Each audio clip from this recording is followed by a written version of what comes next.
Hi అండి. ఈరోజు మన వీడియోలో నువ్వుల పొడిని ఈజీగా, టేస్టీగా ఏ విధంగా తయారు చేసుకోవాలి అనేది ఈరోజు మన వీడియోలో చూసేయండి. ఎంతో కమ్మగా ఉండే నువ్వుల పొడి అయితే ఇప్పుడు మనకి రెడీ అయిపోయిందండి. ఇలా చేస్తే చాలా టేస్టీగా ఉంటుంది. అలాగే హెల్త్‌కి కూడా చాలా మంచిది. ఇలా తయారైన ఈ నువ్వుల పొడిని వేడివేడి అన్నంలో వేసుకొని నెయ్యి వేసుకొని తింటే ఉంటుందండి. ఆహా అనవలసిందే. మరి దీనికి కావాల్సినవి ఇప్పుడు చూసేద్దామా?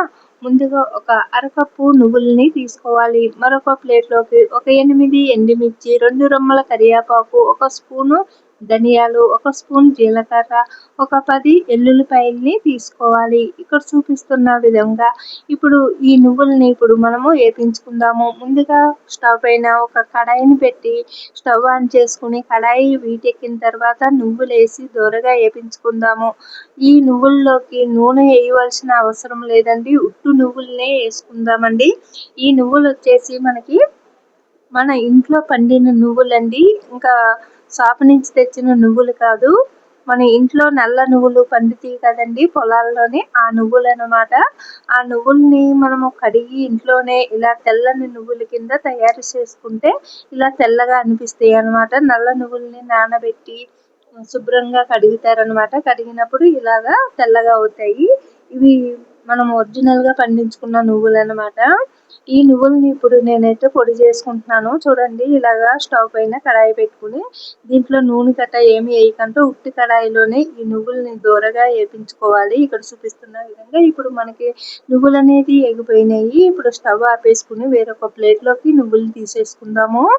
ఈ నువ్వుల్ని ఇలాగా ప్లేట్లోకి తీసేసుకుని ఇప్పుడు మనం అదే కడాయిలోకి నూనె వేయకుండా ఎండుమిర్చిని, అలాగే మనం తీసుకున్న జీలకర్ర, ధనియాలని కూడా వేపించుకుందామండి. వీటికి అస్సలు నూనె అనేది కూడా నేను ఒక్క సుక్క నూనె కూడా వేస్తలేదు. అన్ని కూడా ఉట్టినే వేపిస్తున్నానండి. ఉట్టి కడాయిలోనే వేపిస్తున్నాను. ఇప్పుడు మనకి ఎండుమిర్చి అయిపోయినాయి కదండి. ఇప్పుడు మనకి ధనియాలు, అలాగే కరివేపాకు, జీలకర్రను కూడా వేసి దోరగా వేపించుకుందాము. చూసారా, ఇక్కడ చూపిస్తున్న విధంగా ఇలాగా దోరగా వేపించుకున్న తర్వాత మనము స్టవ్ ఆపేసేయాలండి. ఆపేసిన తర్వాత ఇప్పుడు నేను మిక్సీ అయితే పడతలేదండి, రోట్లో వేసి దంచుకుంటున్నాను. నా దగ్గర ఈ చిన్న రోల్ ఉంది కదా, ప్రతి ఇంట్లోనూ ఇలాంటి చిన్న రోళ్ళు ఉంటాయి కదా మసాలాలు దంచుకోవడానికి. నేనైతే ఈ రోల్లో అయితే దంచుతున్నాను. మనము మిక్సీలో పట్టుకున్న దానికంటే ఇలా దంచుకుంటే ఈ నువ్వుల పొడికి మరింత టేస్ట్ పెరుగుతుంది. ముందుగా మనము వేపించుకున్న ఈ చూడండి, ఇక్కడ చూపిస్తున్న విధంగా ఎండుమిర్చిని, అలాగే మనము జీలకర్ర, ధనియాలని కూడా మనం వేపించుకున్నాం కదండి, అవి అన్నీ కూడా ఇందులో వేసేసి వేడిగా ఉన్నప్పుడే ఇలా దంచేసుకుంటున్నాను. ఇప్పుడు ఇందులోకి నువ్వులు వేసేసుకుంటున్నాను. అలాగే ఎల్లుల్లిపాయలని వేపించలేదండి, పచ్చియే వేసుకుందాము. ఇక్కడ చూపిస్తున్న విధంగా ఇప్పుడు నువ్వులను కూడా దంచుకుందామండి.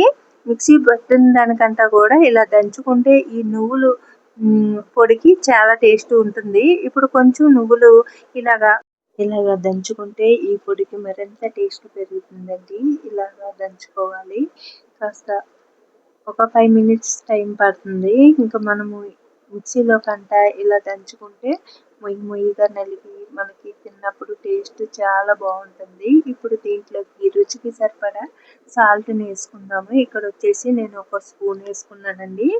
ఇంకా కారము, సాల్ట్ అనేది ఎవరు తినేదాన్ని బట్టి వాళ్ళు వేసుకోవాలి. ఇక్కడ వచ్చేసి నేను ఒక 8 ఎండుమిర్చిని అయితే వేసుకున్నానండి ఈ నువ్వుల పొడికి.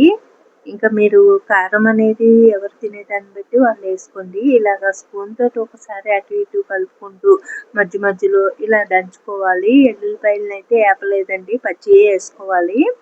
అలాగే మధ్య మధ్యలో ఇలా స్పూన్తో కలుపుకుంటూ ఇలాగా మనము ఈ రోట్లో దంచుకోవడం వల్ల మనకి టేస్ట్ అనేది మరింత పెరుగుతుంది. ఇలా దంచుతున్నప్పుడే మంచి సువాసనతో చాలా బాగుంటుందండి. ఇంకా ఎప్పుడెప్పుడు ఇది రెడీ అవుతుందా, ఎప్పుడు రైస్లో వేసుకుని తినాలా అని అనిపిస్తుంది. అంత కమ్మని వాసన వస్తుంది. మరి ఈ నువ్వుల పొడి మనకి హెల్త్కి కూడా చాలా మంచిదండి. చూడండి, స్పూన్ తీసుకుని ఇలాగా కలుపుకుని మళ్ళీ వేసుకోవాలి. ఇందులో మనం నూనె అయితే వేయలేదండి. నూనె ఎక్కడ కూడా మనము నూనె వేసి వేయించలేదు నువ్వులను కానీ, అలాగే పోపు దినుసులను కానీ. ఇంకా నూనె లేకుండానే వేసుకున్నాం కదండి. ఇలా పొడి చేసుకున్నాక ఈ పొడిని వేడి వేడి అన్నంలో వేసుకుని నెయ్యి వేసుకుని తింటే చాలా బాగుంటుందండి. ఇంకా నూనెలో వేయించకపోయినా కూడా ఈ పొడికి చాలా టేస్ట్ బాగుంటుంది. అలాగే ఈ నువ్వుల పొడిని ఈజీగా కూడా మనము తయారు చేసుకోవచ్చు. ఇలా రోట్లోని వేసుకుంటే టేస్ట్ అనేది పెరుగుతుంది కదండి. ఇంకా నేనైతే ఇంట్లోనే ఉన్న ఈ రోల్లోనే ఇలా చేసుకుంటున్నానండి. మరి మిక్సీలో చేసుకోవాలి, ఇలా దంచుకోలేము అనుకుంటే మిక్సీలో కూడా చేసుకోండి. ఇలా చిన్న రోల్లోనే ఒక 5 మినిట్స్లోనే మనం ఇలా రెడీ చేసుకోవచ్చండి ఈ పొడిని. ఉట్నే నలిగిపోతాయి. వేడివేడిగా ఉన్నప్పుడు ఇలా వేసుకుని దంచేసుకోవచ్చు. అదే మిక్సీలో అయితే చల్లారే వరకు వెయిట్ చేయాలి కదా. మనకి ఈ రోట్లో అయితే ఇంకా మనము వేయించుకున్న వెంటనే కూడా రోట్లో వేసేసుకుని ఇలా దంచేసుకోవచ్చు. ఇంకా ఇలా చూడండి, ఫస్ట్ అయితే పోపు దినుసులు అలాగే ఎండుమిర్చి వేసి దంచుకోవాలి. తర్వాత నువ్వులు వేసేసుకుని దంచేసుకుంటే అయిపోతుందండి. ఇప్పుడు మనకి ఈ నువ్వుల పొడి అనేది రెడీ అయిపోయింది. ఇలా ఒక స్పూన్ తీసుకుని ఇలాగ మనము దీనికి ఉన్న పొడిని ఇందులో చేసుకుని ఇప్పుడు ఇదైతే పక్కన పెట్టేసుకుందాము. దీంట్లో ఒక బౌల్స్ తీసుకుని దాంట్లోకి అయితే ఇదైతే తీసుకుంటున్నానండి నువ్వుల పొడి. అలాగే మీరు ఇలా బౌల్స్లో కాకుండా ఒక కంటైనర్లో కానీ లేదా ఒక గాజు సీసాల్లో కానీ తీసుకుని మూత పెట్టుకుంటే ఈ వాసన అనేది పోకుండా ఉంటుంది. తినేటప్పుడు మనము భోజనం చేసేటప్పుడు ఇలాగ ఈ పొడిని తీసుకుని ఒక స్పూన్ వేసుకుని నెయ్యి వేసుకుని వేడివేడి అన్నంలో తింటే చాలా బాగుంటుందండి. నోటికి ఏమి తినాలని అనిపించినప్పుడు కూడా ఈ పొడిని వేసుకుని తింటే చాలా కమ్మగా ఉంటుందండి. చూడండి, మనకైతే ఇప్పుడు పొడి అనేది రెడీ అయిపోయింది కదా. అంతా కూడా ఇలా స్పూన్ తోటి తీసేసుకోవాలి.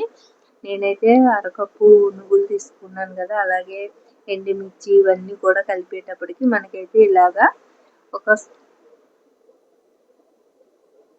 బౌల్స్ నిండా వచ్చింది చూడండి.